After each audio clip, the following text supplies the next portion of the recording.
Hi, this is Greg from Rancho Bible, and this is my review of the Saucony Endorphin Pro 2 available at Team Sport Malta. I would like to show this shoe first.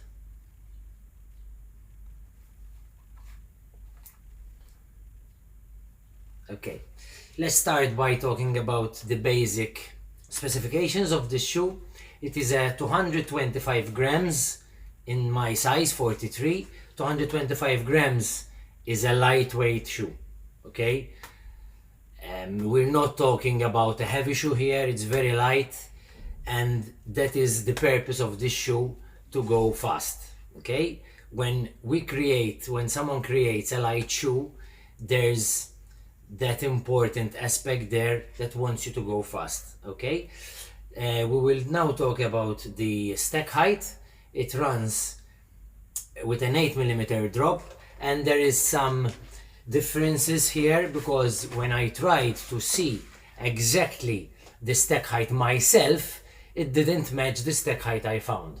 So the stack height is 39mm to 31 with an 8mm drop, but when I personally, and even on my eye, okay, it doesn't really look like a 39. I found it to be a bit less. Okay, but having said that, it's just my personal point about the stack height. That's not crazy high at the back, and it is an important feature of this shoe that I will mention later. Okay, so that is the stack height and the drop. Let's start to talk now about the upper. Okay, so the upper of this shoe is made of a monomesh material. As you can see, if I put my hand, you can see my fingers. That means it's a single layered mesh. Okay, not everywhere is single layered, because for example here there is more structure. Okay, even at the back. Okay, and it is semi-gusseted. So as you can see inside here, it's attached, the inside, this sock-like tongue, okay, that stretches, that's very comfortable, is attached to the side in from here to here in this part, and then it disattaches again. Okay, so that we call as a semi-gusseted tongue. Okay, up here you have this elastic band that has two purposes. One, to help secure the fit, okay, when you lace up this shoe, and the first version didn't have that feature. And two is that if you have extra laces, you can place them here. Okay, place them here, and when you lace up, the laces won't bother you because they are tightened up there. Okay, so the upper is very secure. Okay, it's a very secure upper. It's one of the most, if not the most comfortable super shoe on the market. I know what I'm saying. When I think about Saucony, the first thing that comes to mind is comfort. They are experts at creating shoes that are very comfortable, and there are some shoes that you will be praying to arrive at the finish line to remove because they are like snug and very tight. This shoe, I use it even to go to work, and that explains it all. It explains a lot. Okay, I use this shoe for more than a few times to go to work, and it doesn't feel at all like a super shoe. Okay, because the other super shoes, as I just explained, are very, very tight and constrained. So that is one of the biggest pluses of this shoe above the other super shoes we have, because it's very, very, very comfortable. Okay, the upper, yes, let's continue about the upper. It has this monomesh material, and the first version had the Saucony logo, which was this size, and now it's longer, and this creates more stability. It's even a stability feature, because when you have the embargo, the logo, okay, it is more constructed inside, so it helps you in the foot lockdown. Okay, when we talk about the heel, it's a very secure heel lockdown, and it's an improved from the first version. Okay, it envelopes the foot very well. The insole can be easily removed, and that's another important point for runners like me who use custom made soles. All right, customized insoles. This is a neutral running shoe. Okay, this is not a stability running shoe, but it has a lot of stability features, and I will mention them later on. Let's go to the midsole now. Okay, the midsole is all made up of Power Run PB, which is the super foam of Saucony. Okay, it's squishy, as you can see, but at the same time it's not too squishy, so the energy return is very good. Okay, if it's too squishy, you don't really get what you need, but this is squishy in the right foam, in the right amount, that gives you energy return when you're going forward. Sandwiched in the middle of this midsole is a spoon-like carbon plate, okay, which is an aggressive carbon plate, and I will explain why. This is a spoon, okay, and if you put a spoon and you're going forward, look at this, okay, and that is what this carbon plate produces. It's sandwiched there, you can see the grooves there, and it really helps you going forward. It has a speed roll technology, okay, combined with that S-curved carbon plate, and it's really smooth.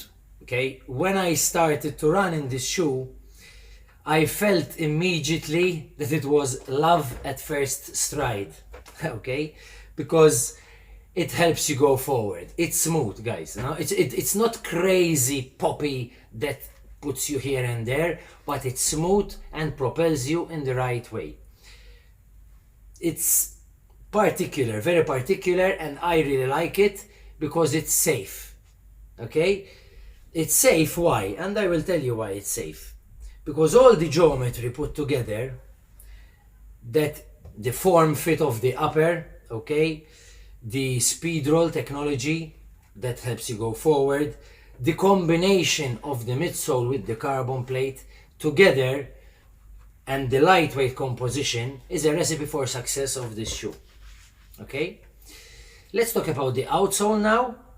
The outsole is very grippy. I didn't use it on rainy days because I didn't want to ruin this lovely upper here, because after each run I stay polishing it, okay?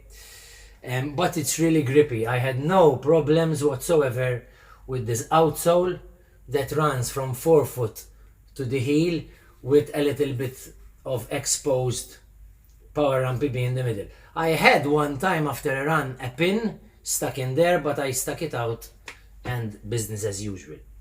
Okay, so I predict that this shoe will go far, over 600 kilometers, and that is another bonus over other shoes.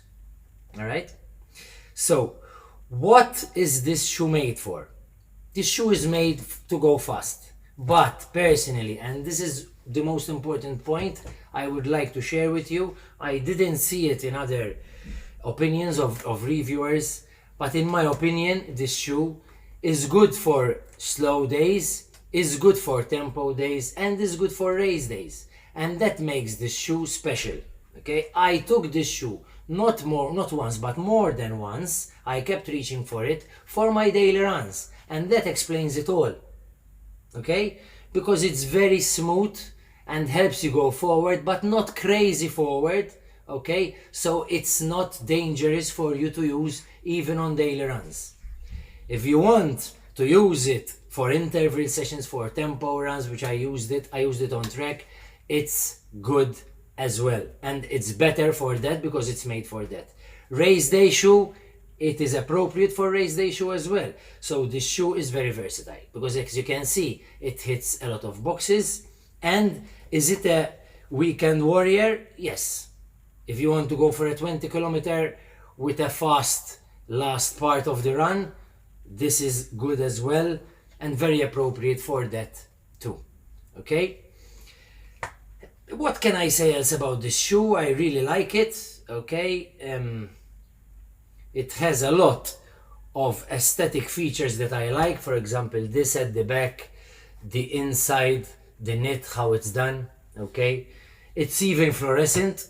After a particular run in the sun, we didn't have a lot lately, but one day it was sunny and I came in, I went to put it back here, it was dark, and this was really glowing. It's a glowing in the dark outsole.